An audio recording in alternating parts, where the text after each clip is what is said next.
জানা দরকার, আমাদের বোঝা দরকার মানুষ সংগঠিত কিভাবে হয়। সবসময় যে কোনো একটি নির্দিষ্ট ধাঁচে সংগঠিত হতে হবে ধারণাটা ভুল। সেখানে গ্রামের মানুষ তারা নিজেরা চাঁদা তুলে একটি বিস্তীর্ণ অঞ্চলে গাছ লাগিয়েছে।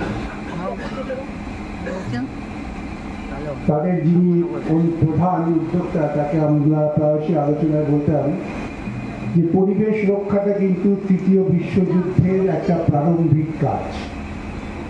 পরিবেশ যদি রক্ষা করতে না পারি তৃতীয় বিশ্বযুদ্ধ অবসম্ভব। তারা নিজেরা পয়সা তুলে বিস্তীর্ণ এলাকা জুড়ে গোটা রাস্তার দুপাশে গাছ লাগিয়েছে। তারা প্রায় ৮-৯ বিঘা জমি গ্রামের মানুষকে সংগঠিত করে সংগ্রহ করেছেন, সেখানে একটা হাসপাতাল করেছে। সেখানে আজকে যা হয়েছিল দেহদান, এই বৈজ্ঞানিক প্রক্রিয়াটা সম্পর্কে তাদের অবহিত করতে, উৎসাহিত করতে বহু মানুষ এসছেন। প্রবীণা দুজনে এসছেন যৌথভাবে যে আমরা দেহদান করতে রাজি আছি, আমরা আমার পরিবারের সম্মতি নিয়েছি এবং দেহদানের কি প্রয়োজন, কেন প্রয়োজন এ সম্পর্কে জানতে। এটা এই জন্য বললাম যে এই দেহদান আন্দোলন বিষয়ে যেটা কাজ করে মানুষের মধ্যে তা হচ্ছে বিজ্ঞান মনস্কতা। প্রচলিত যে আচার, রবীন্দ্রনাথ বহুদিন আগে বলেছিলেন না, যেটা আচারের তুচ্ছ মরু বালু রাশি, বিচারে স্রোত পথ ফেরে নাই রাশি, এমন একটা দেশ তিনি ভেবেছিলেন। আচার মানেই হচ্ছে যুক্তিহীনতা।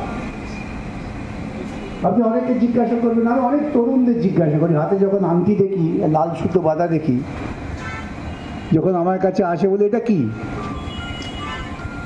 তখন না ওই আমার ঠাকুমা বলেছেন, দিদিমা বলেছেন, এইসব বলে বাঁচার চেষ্টা করলেন। ঠাকুমা দিদিমাকে তুমি এটা বোঝাতে পারলে না যে হাতে লাল সুতো বাঁধলে বিপদ তাড়ন হয় না।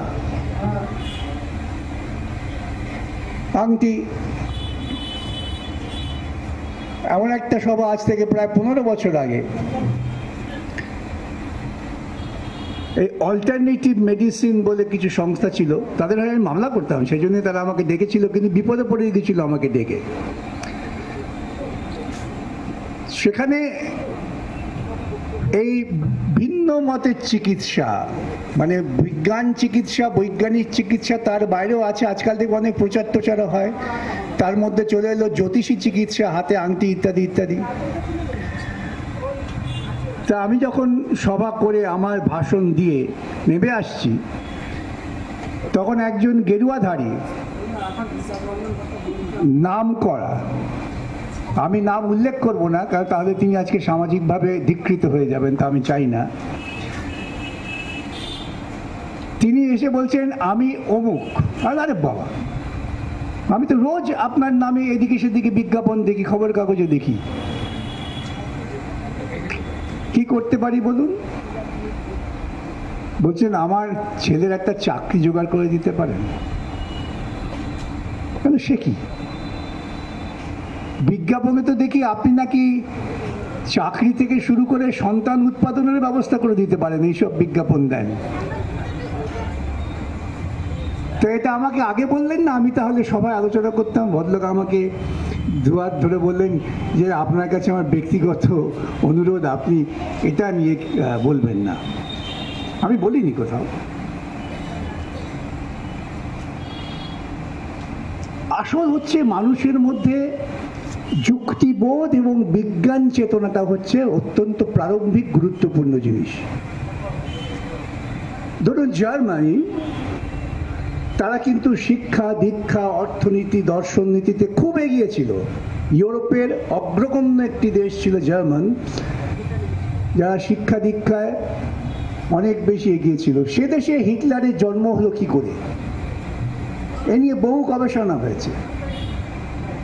সাম্প্রতিককালে একজন মনস্তত্ত্ববিদ, তিনি একটা দীর্ঘ গবেষণামূলক গ্রন্থ লিখেছেন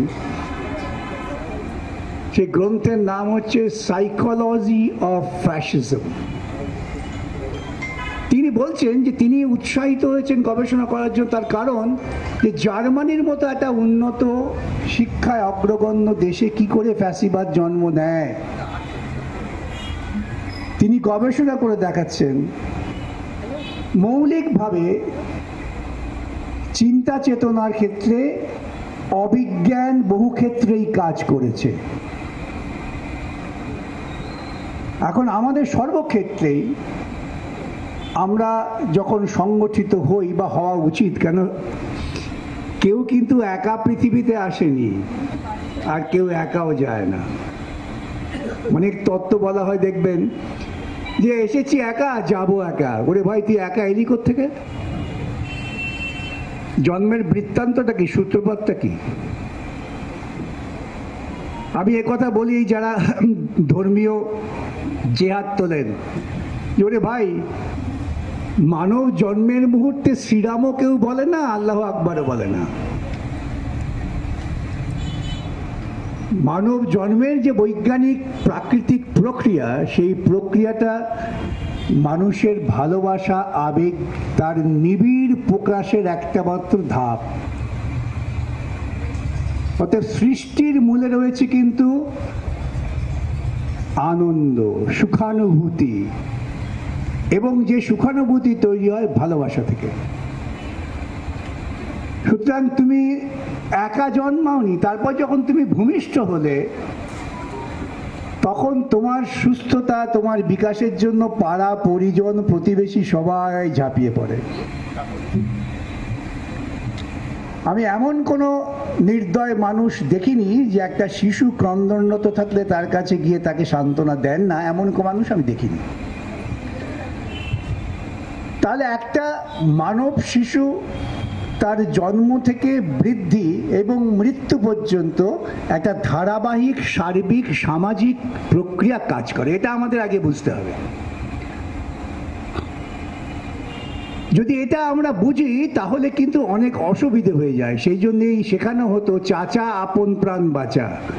আপনারাও শেখান ছেলে মেয়েদের, নিজেরটা ঠিক মতো করে চলে আসবে, অন্য আরে বন্ধু কি হলো হবে না। আর এখন তো ডিজিটাল যুগে যা হয়েছে এটা ভাবাই যায় না। আমরা তো ছেলেবেলায় স্কুলে মনে আছে মারামারি করতাম, গুতোগুতি করতাম, আবার দুদিন পরে সব একসঙ্গে হয়ে নিজেদের কাজ করতাম।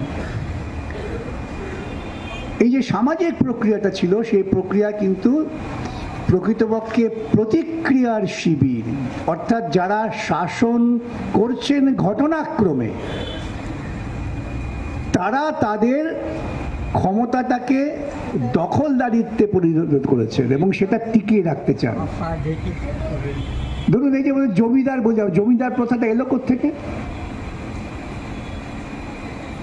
মানব সভ্যতার যদি বিকাশের অগ্রগতি দেখি, মানব সভ্যতা হচ্ছে ক্রমান্বয়ে রূপান্তরিত একটা প্রাণী গোষ্ঠী।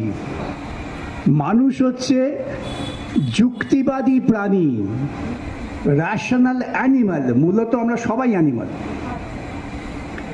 তা আমাদের সঙ্গে চার পায়ে যে জন্তু, তাদের পার্থক্য কোথায়? যে চার পায়ে জন্তুরা তারা চিন্তা করতে পারেন না, মানুষ চিন্তা করতে পারে। এই জায়গায় রবীন্দ্রনাথ বলছেন যে যেদিন থেকে মানুষ ভূমা থেকে উঠে দাঁড়ালো, সে সামনের দিকে চলতে শিখলো। এটা আমার কথা না, রবি ঠাকুরের কথা। সেদিন থেকে মানুষ কখনো আর পিছিয়ে তাই যায়নি, পেছনে তাকায়নি, আর মাটিতেও নেবে যায়নি। এই যে রূপান্তর হয়ে গেল, চার পায়ে থেকে দু পা দু হাতে যে রূপান্তর হলো, সেই রূপান্তরের ফলে কিন্তু মানুষের কাছে নতুন নতুন চিন্তা চেতনা আসতে শুরু করলো। তখন তার বেঁচে থাকবার জন্যে সে এমন সমস্ত জায়গা খুঁজে বেড়াতো যেখানে তার শারীরিক নিরাপত্তা সে খুঁজে পায়। মানুষ কিন্তু মূলত যাযাবর। ভূপেন হাজারিকা একটা গান গায়, দেখবেন আমি এক যাযাবর। পৃথিবীর সব প্রান্তে ঘুরে বেরিয়েছি, সব মানুষ যাযাবর। মানুষ যেখানে তার জীবন জীবিকা নিশ্চিত করতে পারেন সেখানে সে স্থায়ী হয়। আপনাদের মধ্যে আমি আমার সন্তানের কথা বলতে পারি, সে লেখাপড়া শিখে তার সুবিধার জন্যে, তার কর্মজীবনের সুবিধার জন্য সে বিদেশ চলে গেছে, সে কি আর আসবে নাকি? সেটাই তো তার তখন জীবিকাস্থল, জীবনস্থল হয়ে যাবে। এখন আমি যদি বলি যে না, তোমার পিতৃভূমি ওইখানে এবং তোমার ধর্মভূমিও সেটা, অতএব তুমি আজকে আমাদের এখানে বিদেশি, সেটা যেমন হাস্যস্কর হবে, এই হাস্যস্কর উপাদানগুলো আমাদের মধ্যে আবার নতুন করে ফিরে আসছে ক্রমান্বয়ে, সূক্ষ্মভাবে, যেটা আমরা বুঝতে পারি না। আমি বেশ কতগুলো সাম্প্রতিককালে দেখছিলাম, কিছু লোক লেখেন, বিশেষ করে যখন কোনো রেফিউজি সমস্যা আসে, যে পালিয়ে এসেছিলেন কেন। আমাকে উল্লেখ করে তো বলে, জানি না তন্ময়কেও বলে কিনা, তন্ময় অবশ্য ওপার থেকে এসছে কিনা আমি জানি না, কিন্তু যারা রেফিউজির কথা বলে বলে আপনারা পালিয়ে এলেন কেন,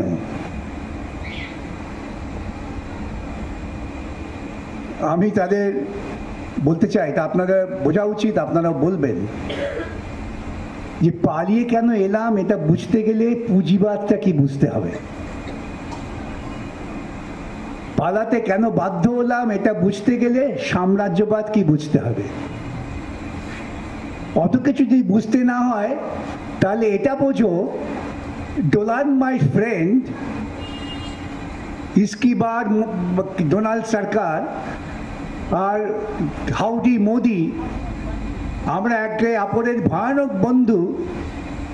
আর ওই ছোট চোখওয়ালা গণেশ তোমরা কিনবে না, চীনার পুতুল কিনবে না, কিটক্যাট কিনবে না, বর্জন করো। বাজারে খুব লাফালাফি হয়ে গেল। এখন কিন্তু ভারতবর্ষের অস্তিত্ব রক্ষার জন্য চীনের সঙ্গে আমাদের দোস্তি করতে হচ্ছে। কেন? অপরাধ তো নয়, এটা নিশ্চয়ই প্রয়োজন করতে হবে, এইটা বুঝতে হবে। অর্থাৎ এই সব কিছুর পেছনেই একটা ঘূর্ণায়মান রাজনৈতিক চক্র আছে, এটা রাজনৈতিক ষড়যন্ত্র আছে। আজকে আমি এতদিন পর্যন্ত প্যালেস্টাইনে এই যে নির্মম গণহত্যা হচ্ছে, আমি বুদ্ধের দেশ, আমি নিপীড়িত মানুষের বেঁচে থাকার সংগ্রাম লড়াইয়ের দেশ। আমরা দেখেছি যখন পরিকল্পনা করে দাঙ্গা করা হয়েছে, কোন একজন সাহসী হিন্দু বুক চিতে দাঁড়িয়ে বলেছেন যে আমার এখানে কেউ ঢুকবে না,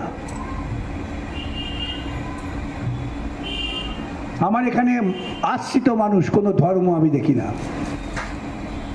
অনুরূপভাবে এটা আমরা দেখেছি, মসজিদের ভেতরে কিছু লোককে আশ্রয় দেওয়া হচ্ছে, ইমাম দাঁড়িয়ে বলছেন আমার গলা কেটে তারপর ঢুকবে। এই ঘটনা তো প্রত্যেক মানুষের জীবনে দেখা। আমার কলকাতা শহরের বুকে ম্যাসিডোনিয়ার মেয়র এলেন, আমার সঙ্গে দেখা করে বললেন যে আমি একটা জিনিস দেখে খুব অবাক হয়ে গিয়েছি, এটা কি করে হয়, কি না, মুসলমানরা, আমি দেখে এলাম কলকাতা শহরের বুকে ইসরায়েলের যে ধর্মস্থান আছে সেটা রক্ষা করছে। আর তাহলে বিস্মিত হলেন কেন? বলে গোটা পৃথিবীতে লড়াই হচ্ছে, কলকাতায় না, কলকাতায় এইটাই আমরা শিখেছি যে যে যার ধর্ম করুক না কেন, প্রত্যেকটা ধর্মস্থানই অপরের কাছে পবিত্র স্থান। তাহলে এইটা যদি তুমি স্বীকার করো যে একটি স্থান, কেউ মনে করতে পারেন এখানে আমি আমার ঈশ্বরকে খুঁজে পাবো, যতই কাল্পনিক হোক না কেন চিন্তা ভাবনা, তো অন্য মানুষও সেটা রক্ষা করছে কেন, সে মনে করে এটা আমারও একটা মঙ্গলাকাঙ্ক্ষী এলাকা। এটা হচ্ছে মানবতা। সেই মানবতা ধ্বংস হচ্ছে। কিছুদিন আগে দেখবেন গোটা পৃথিবীর মানুষ যখন নিন্দা প্রস্তাব করছিলেন, নিন্দা প্রস্তাব, যে ইসরায়েল যেভাবে নির্বিচারে মানুষ হত্যা করছেন, আমরা ইসরায়েলের এই ঘটনাকে নিন্দা করি। মোদী সরকার সে প্রস্তাব সমর্থন করেননি। কেন করেননি? না, মাই ফ্রেন্ড ডোলান্ড, তখন উনি অবশ্য ডোনাল্ড ট্রাম্প বলতেন না, বলতেন ডোলান্ড। আমি সেই জন্যই ওর কথাটাই বলছি, উচ্চারণটা বিকৃত আমার নয়, আমি ওর কথাটা বলছি বলেই বিকৃত মনে হচ্ছে। কিন্তু আজকে যখন দেখছেন যে আমার ভারতের অর্থনৈতিক অস্তিত্ব রক্ষার জন্য আমাকে চীন সহ ব্রিক্স যে গোষ্ঠী, আন্তর্জাতিক গোষ্ঠী, তার সঙ্গে থাকতে হবে। আমি কালকেই বলেছি যে আমি দুরাষ্ট্রের অস্তিত্বকে বিশ্বাস করি। যদি এখানে আপনারা যখন দেখবেন, আপনাদের অনেকে বলবেন এই তো অনেক রেফিউজি অঞ্চল, তো বলে ও সেকুমাকু পালিয়ে এসছিলে কেন? তাকে বলবেন ভাই পালিয়ে এসছি কেন, যখন দেখলাম বন্ধু ট্রাম্পকে ছেড়ে মোদি চলে গেলেন চীনে জিনপিং এর কাছে, আমি সেই জন্য পালিয়ে এসছি। এবং এইটা বুঝতে গেলে তোমাদের পুঁজিবাদ সাম্রাজ্যবাদ বুঝতে হবে, আপনাকে বুঝতে হবে না। আপনাকে জীবন দিয়ে কি বুঝতে হচ্ছে? সমবায় আন্দোলন যে কোনো সামাজিক পরিস্থিতিতে, বিশেষ করে আমাদের মতো এই রকম ধনবাদী বিভেদমূলক অর্থনৈতিক ব্যবস্থায় একটা সুদৃঢ় আন্দোলন, যার মধ্য দিয়ে সকলে মিলে আমরা একটা গোষ্ঠীবদ্ধ শাসন প্রণালীকে ব্যবহার করতে পারি। রবীন্দ্রনাথ যখন জমিদারি করতে গেলেন, তিনি ঘুরে ঘুরে দেখলেন যে চাষিরা চাষ করছেন, ওই আলে যে জমি যায় প্রচুর জমি নষ্ট হয়। এখন যদি চাষিরা ঐক্যবদ্ধ হয়ে সমবায় পদ্ধতিতে চাষ করে, তাহলে অনেক বেশি জমি হয়, অনেক বেশি উৎপাদন হয়। তিনি চাষিদের থেকে বোঝালেন এবং তখন তিনি বললেন যে আজকে তুমি হাল গরু করছো, আগামী দিনে যন্ত্র আসবে, তখন তুমি কোথায় যাবে? অতএব তোমরা যদি সমবায় পদ্ধতিতে যে কর্মকাণ্ড তোমরা করবে সমবায় পদ্ধতিতে করো, তবে সেটা সকলের জন্য মঙ্গল হবে। সমবায় পদ্ধতি হচ্ছে একটি নির্দিষ্ট ক্ষেত্রে গণতান্ত্রিক শাসন প্রয়োগ ব্যবস্থা। আমরা 25 জন মিলে একটা কোঅপারেটিভ করেছি। এই কোঅপারেটিভ কি কাজ করবে, কিভাবে কাজ করবে, এই সামগ্রিক সিদ্ধান্ত 25 জন নেবে। যদিও আমরা পারি না, আমার কাছে বহু মামলার লোকজন আসে যে বড় মাল্টি স্টোরিড বিল্ডিংয়ে গেছেন, হয়তো 50 জন ভাড়াতে, তার মধ্যে দুটো দল হয়ে গেছে। এবং দুটো দল কেন হয় জানেন? অধিকাংশ ক্ষেত্রে অভিযোগ হচ্ছে ও চুরি করছে। এটা সাধারণ অভিযোগ সর্বক্ষেত্রে। তাহলে এই সমাজে চুরিটা এমন নিবিড়ভাবে আমাদের সঙ্গে মিশে গিয়েছে যে আমরা 50 জনের একটা গোষ্ঠীবদ্ধ গণতান্ত্রিক কাঠামোকেও টিকিয়ে রাখতে পারছি না, একে অপরের বিরুদ্ধে চুরির অভিযোগ তুলছি, অর্থাৎ দুর্নীতির অভিযোগ তুলছি। এবং যেই দুর্নীতি আসে তখন দেখবেন সেই কোঅপারেটিভ ঠিক মতো কাজ করতে পারে না, মামলা টামলা হয়। আমরা রবিদা সুবিধা কিছু পয়সা পাই, একেবারে কোঅপারেটিভটা বিনা পয়সা মামলা করাই না, তাহলে পয়সা দেয়। কিন্তু ধীরে ধীরে সেই কোঅপারেটিভগুলো তারা গণতান্ত্রিক ব্যবস্থাটাকে দূরে সরিয়ে দেয়। আর যেখানে সফলভাবে হচ্ছে, আপনি যদি কোঅপারেটিভ নির্বাচন করতে যান, আপনাকে ভোট করতে দেবে না, যা আপনি স্বপ্নেও ভাবেননি। যে কোঅপারেটিভে আমরা 50 জন আছি, 50 জনের সঙ্গে আমাদের রোজই দেখা হয়, হাসি ঠাট্টা হয়, সিগারেট বিড়ি খাই, ভোট করতে দেওয়ার সময় না ভোট দাও না। এমনকি মহিলা কোঅপারেটিভ কিছুদিন আগে দুর্গাপুরে ভোটের দিন আমাকে ফোন করে বলছে মহিলা কোঅপারেটিভ মহিলাদের নমিনেশন ফাইল করতে দিচ্ছে না। কারা দিচ্ছে না? যারা মুখে আবার বলছে আমি গণতন্ত্রে বিশ্বাস করি। তাহলে হৃদয়ের কথাটা কি আর মুখের কথাটা কি? আমি হৃদয়ের কথা বলিতে ব্যাকুল ও সুধালো না মরে কেউ। আমার তো হৃদয়ে আছে গণতন্ত্র নয়, আমি মুখে বলছি গণতন্ত্র। তাই আমি কোঅপারেটিভ ভোট করতে দেব না।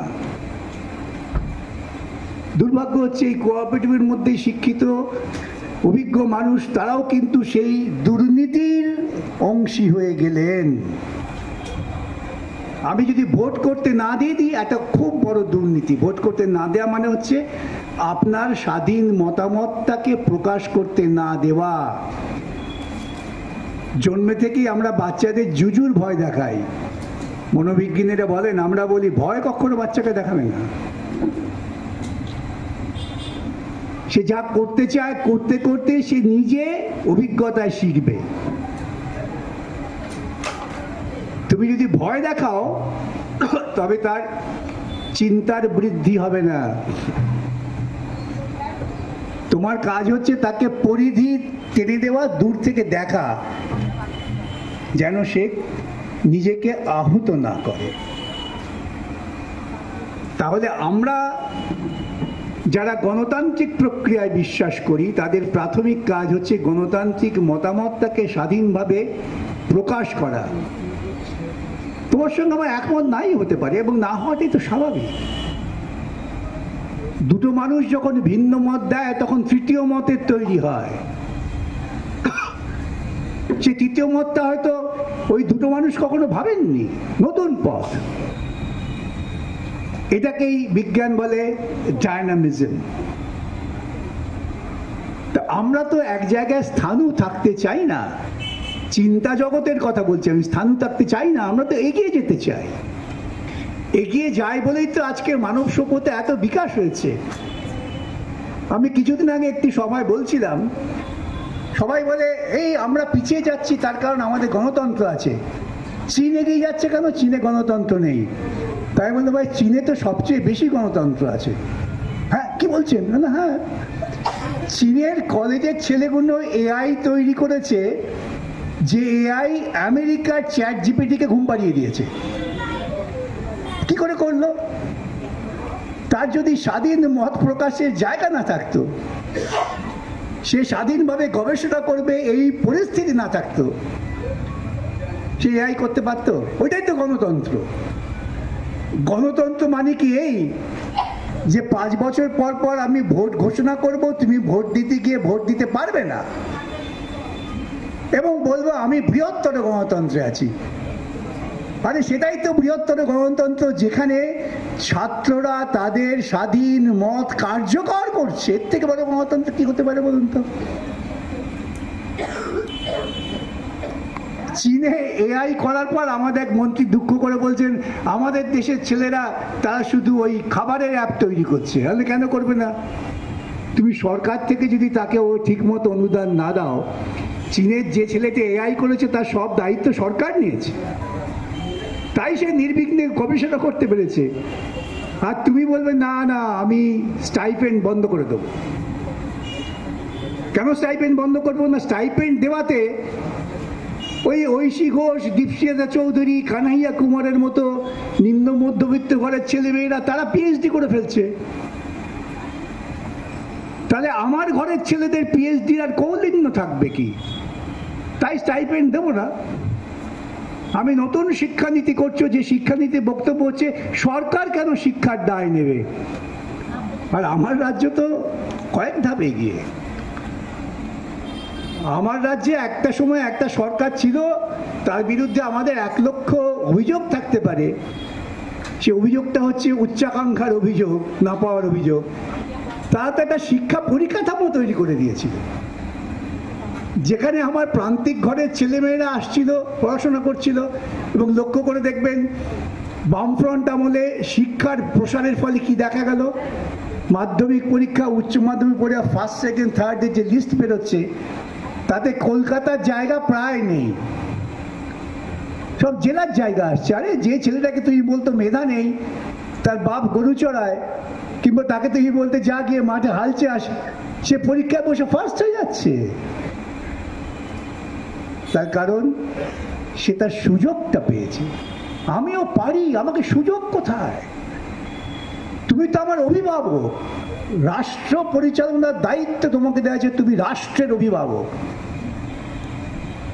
আমাকে সুযোগ তুমি দাওনি। যখন সুযোগ পেয়েছি আমি প্রমাণ করছি হাম কিসি সে কম নেই। এটাই সুবিধাভোগী যারা, তাদের মনের মধ্যে কিন্তু আতঙ্ক তৈরি হয়ে গেল।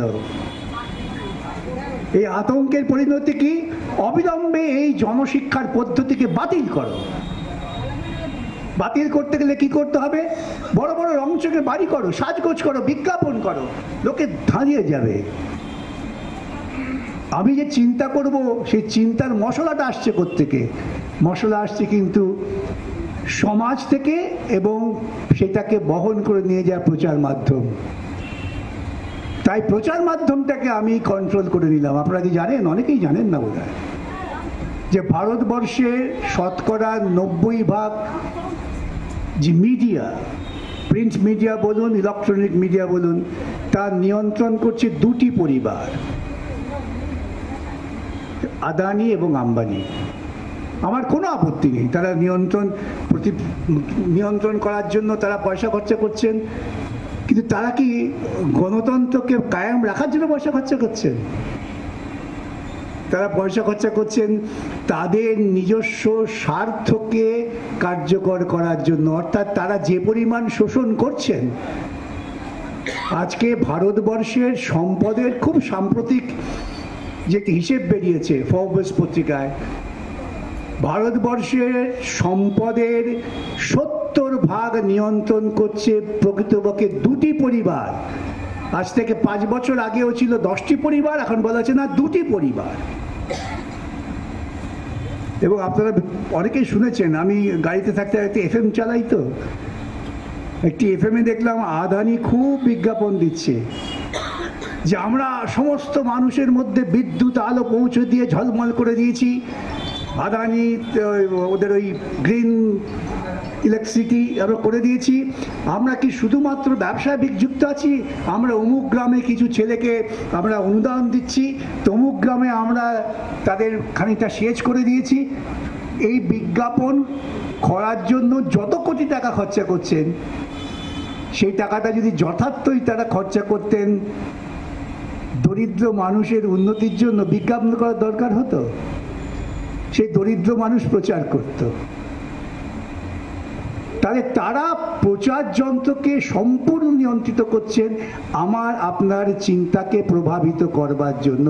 এবং এটা আজকে নতুন নয়। 90 দশকে নোয়াম চমস্কি তিনি আমেরিকার বুকে দাঁড়িয়ে সরাসরি ঘোষণা করেছিলেন যে আজকে পৃথিবীর বুকে গণতন্ত্র নেই,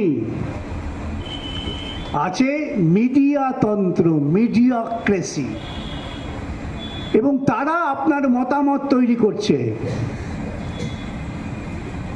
এবং সেটা এমন পর্যায়ে গেছে 2011-এর আগে পশ্চিমবঙ্গে হিন্দু মুসলমান তারা পাশাপাশি থেকেছে, কেউ কারো প্রতি ঘৃণার চোখে দেখেনি।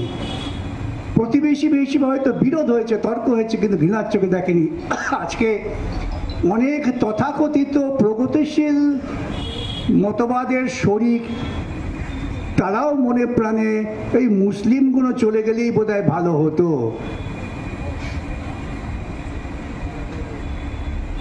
এখন আবার নতুন করে ভারতবর্ষের বুকে আমরা দেখছি, যা আগে আমরা ভাবতে পারতাম না, যে যারা দলিত সম্প্রদায়, যাদের মহাত্মা গান্ধী হরিজন বলেছিলেন, যাদের শূদ্র বলা হয়, স্বামী বিবেকানন্দ এক সময় বলেছিলেন এই শূদ্ররাই আগামী দিনে পৃথিবীকে নিয়ন্ত্রণ করবে। শূদ্র মানে কারা? ওয়ার্কিং ক্লাস, যে মাঠে ঘাটে চাষ করছে, যে ঘাম ঝরাচ্ছে, তাদের বিরুদ্ধেও একটা ক্ষোভ তৈরি করানো হচ্ছে। কিছুদিন আগে আপনারা পড়েছেন, একটি স্কুলে দলিত শিক্ষক আর উচ্চবর্ণের শিক্ষক, তাদের আলাদা আলাদা জল পাত্র রাখা আছে। কিছুদিন আগে একটি সংবাদ পেলাম, আমার রাজ্যে পশ্চিমবঙ্গে একটি স্কুলে মিড ডে মিল দেওয়া হচ্ছে উচ্চবর্ণ এবং উচ্চবর্ণ নয়, এইভাবে ভাগাভাগি করে। ওই সংবাদটা প্রকাশিত হওয়ার পর একটু ঝাঁঝালো আওয়াজ তোলার পর আমি কয়েকদিন পরে ওই সংবাদ বন্ধু বললেন এখন ওটা তাড়াতাড়ি সরিয়ে দিয়েছে, একটু ঝাঁঝ দরকার। যখন আপনাদের কোঅপারেটিভের ভোটের অধিকার কেড়ে নেয়, তখন বিলাপ করে লাভ নেই, বলতে হবে এসো আমরাও একটু আলাপ করি। সংগঠিত প্রতিরোধ ছাড়া আমি আমার অস্তিত্বকে রাখতে পারবো না। এইমাত্র আস্তে আস্তে মিডিয়া ধরেছে গতকাল তপসিয়াতে কলকাতার বুকে কে একজন পুজোর চাঁদা দেয়নি বলে তাকে রক্তাক্ত করে মেরে দিয়েছে। আর লোকাল কাউন্সিলর নাকি বলেছেন উনি তো আসলে সিপিএম এর লোক। আমি মিডিয়াকে বললাম, এমন কাউন্সিলর আছে এত বড় মূর্খ যে সিপিএম এর লোক হলে তাকে পেটানো যাবে? যদি প্রশাসন বেঁচে থাকতো, আমি বললাম ওদের, যদি আমি প্রশাসনে থাকতাম ওই পুজোটাকে বন্ধ করে দিতাম। যে পুজো চাঁদার জন্যে সাধারণ মানুষকে জুলুম করে, বন্ধ করে দাও পুজো। পুজোটা একটা বেলেল্লাপানা উৎসবের কেন্দ্র হয়ে উঠেছে, প্রশাসনটাই নেই। এবং আমরা চুপচাপ মেনে চলেছি, ভোট দিতে আমরা চলে যাই। আমি এবিটিএস শিক্ষকদের আপনাদের মতো এরকম ডেকেছিল, সেখানে সবাই ভাষণ দিতে গিয়েছিলাম। তো একজন আমি এবিটিএস শিক্ষককে বললাম, আপনি তো প্রধান শিক্ষক, আপনি তো বুথে বসেছিলেন, কি করে জালিয়াতি হলো, আপনার প্রতি ভূমিকা কি ছিল? তিনি বলছেন যে স্যার আপনার কাছে বলতে আমার কোনো আপত্তি নেই। কি বলে, 12টা পর্যন্ত নিশ্চিন্তে ভালো ভোট হয়েছে। 12টার সময় তিনি বলছেন কিছু লোক তারা এসে বললো, স্যার আপনাকে ভীষণ শ্রদ্ধা করি, ভালোবাসি, পাহাড় দিয়ে পেন্নাম করলেন যে আপনি অনেক ভালো কাজ করেছেন, এবার আপনি চলে যান, আপনার আর দরকার নেই। তো তিনি বলছে কি, আমি প্রিসাইডিং অফিসার, আমি 4টে পর্যন্ত ভোট করে তারপর যাব?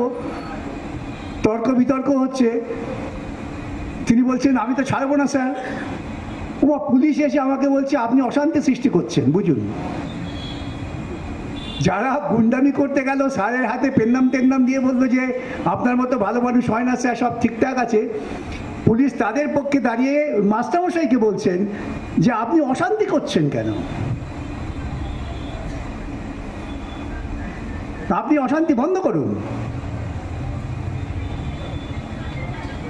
আমি আপনাকে নিরাপত্তা দিতে পারবো না। বুঝুন, তারপর কি করলেন, বলে কিছুক্ষণ বসে রইলাম, তারপর ছেলেগুলো এসে বললো যে স্যার আমরা আপনাকে নিরাপদে বাড়ি পৌঁছে দেবো, খাবার দাবার পৌঁছে দেবো, বৌদি চিন্তিত করবেন না, আপনি চলে যান। ওকে বলে পাজা কোলা করে আমাকে বাইরে বার করে দিল।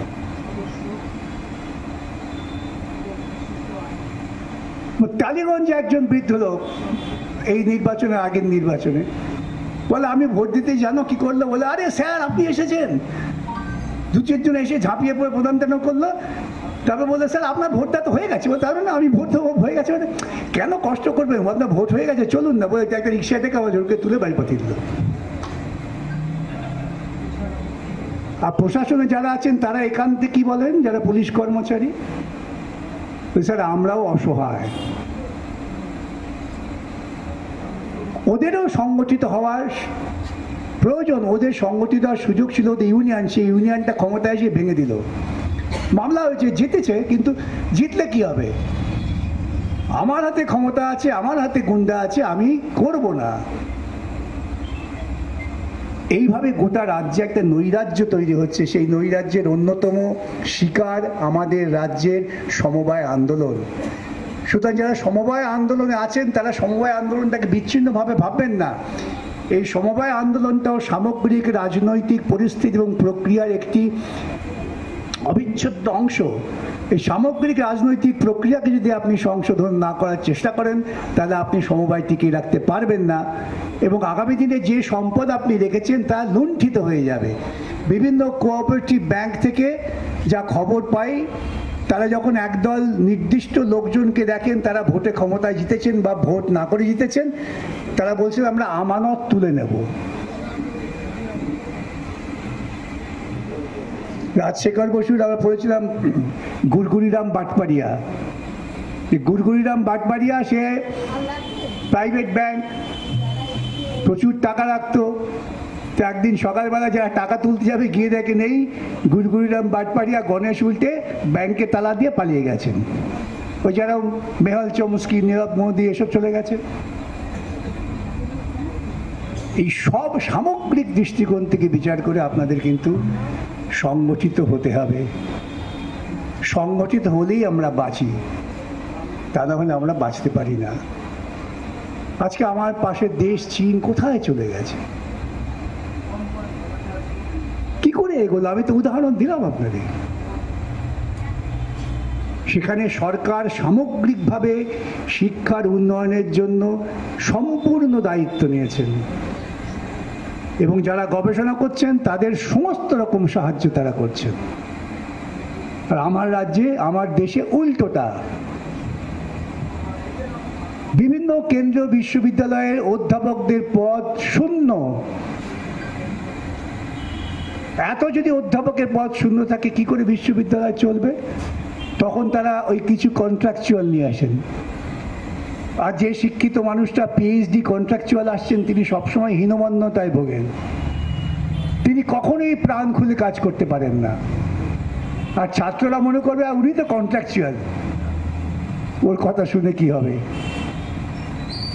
আর যখন প্রাইভেট ইউনিভার্সিটিকে তোমরা তোল্লা দিচ্ছ, যে বিশ্ববিদ্যালয় মাতৃগর্ভে রয়েছে তাকে তোমরা বিশ্ববিদ্যালয়ের শ্রেষ্ঠত্বের শিরোপা দিয়ে দিয়েছ, সেখানে যখন অধ্যাপক তার স্বাধীন মত প্রকাশ করছেন তার বিরুদ্ধে তারা ব্যবস্থা নিচ্ছেন, সরকার নীরব। যেমন ট্রাম্প ক্ষমতায় এসে বললেন যে হার্ভার্ড বিশ্ববিদ্যালয়কে আমি অনুদান দেব না।